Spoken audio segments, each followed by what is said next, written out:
এসে গেছি ছোট্ট একটা ঘটনা নিয়ে, যেটা আমার সাথেই হয়ে যাওয়া আমার দেশ বাড়িতে। তো তার সবার আগে সরি, এতদিন আমি আসতে পারিনি, কারণ এতদিন আমার একটা কাজে আমি ব্যস্ত ছিলাম, বাইরে ছিলাম, তার জন্য আর ঘটনা আমি চ্যানেলে দিতে পারিনি। তো অনেক দিন পরে আবার আমি এসেছি। তো এটা অনেক দিন আগে আমি আপনাদেরকে বলেছিলাম যে আমার মামার বাড়ির পেছনে একটা ইয়ে কলা গাছের বাগান ছিল। তো সেই বাগানে আমার মানে পূর্বপুরুষ একজন ওখানে থাকতেন, আমার দাদু ঠাকুরদা ওইখানে থাকতেন মারা যাওয়ার পরে।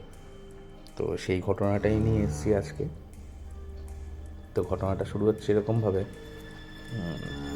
আমি, আমার মামা, আমার মা আর আমার বাবা, আরে পৌষ মাসের সময় পিঠে করার সময়। তো সন্ধ্যাবেলায় গ্রামে আমরা বাড়ির মধ্যে বসে আমরা পিঠে বানাচ্ছি 4 জনে মিলে। তখন তো ওইখানে কারেন্ট নেই, আমি এর আগেও বলেছি কারেন্ট ছিল না। তো লম্পের আলোয় বসে পিঠে বানাচ্ছি, আমিও ছোট, অনেক ছোট তখন। হঠাৎ একটা সাউন্ড শুনতে পাচ্ছি, একটা প্রচণ্ড জোরে একটা ঝড় আসছে। ঝড়ের হাওয়াটা দক্ষিণ দিক থেকে আসছে, উত্তরের দিকে যাচ্ছে। যে হঠাৎ করে ঝড়টা এসে, মানে এটা কিন্তু কোনো প্লেন ওপর থেকে উড়ে চলে গেল এরকম টাইপের কোনো সাউন্ড নেই, একটা প্রপার ঝড়ের সাউন্ড, যে ঝড় আসছে সব কিছু উড়িয়ে তছনছ করে দিয়ে আসছে।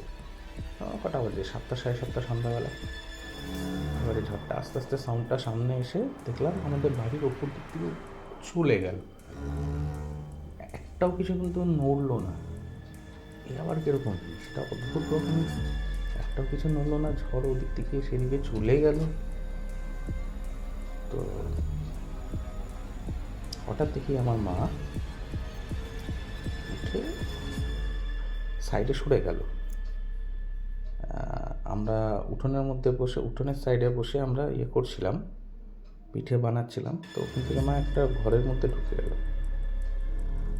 তা আমি এবারে বাবাকে বলছি, মামাকে বলছি, কী হলো, হঠাৎ এরকম চলে গেল চুপচাপ হয়ে।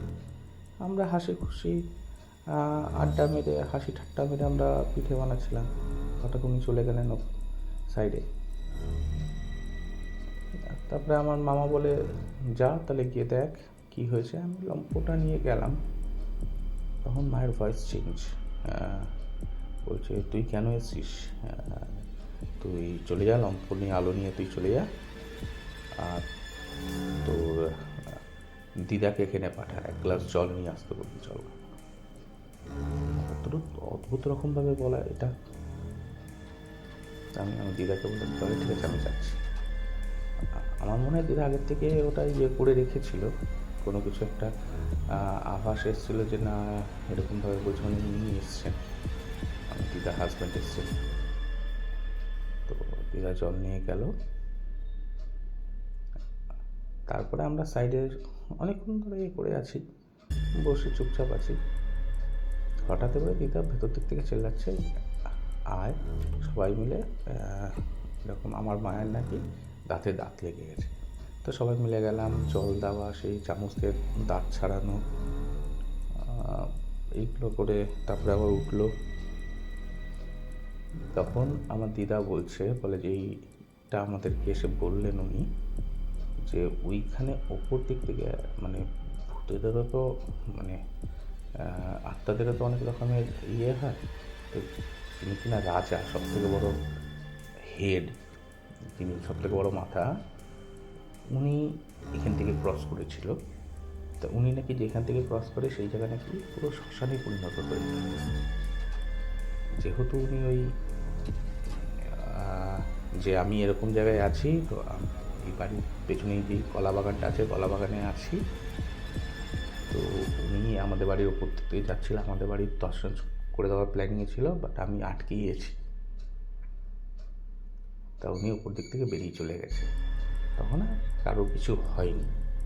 তো এই ঘটনাটা তো শোনার পরে, আমি আগে ছোটোবেলায় আমি ওইখানেই খেলতাম, ওই কলা বাগানে। এই ঘটনাটা হওয়ার পরে তো আর কোনোদিনও আমি যাইনি কলা বাগানে খেলার জন্য। ইভেন আমি ঘুরেও ওই দিকে তাকাইনি বাবা।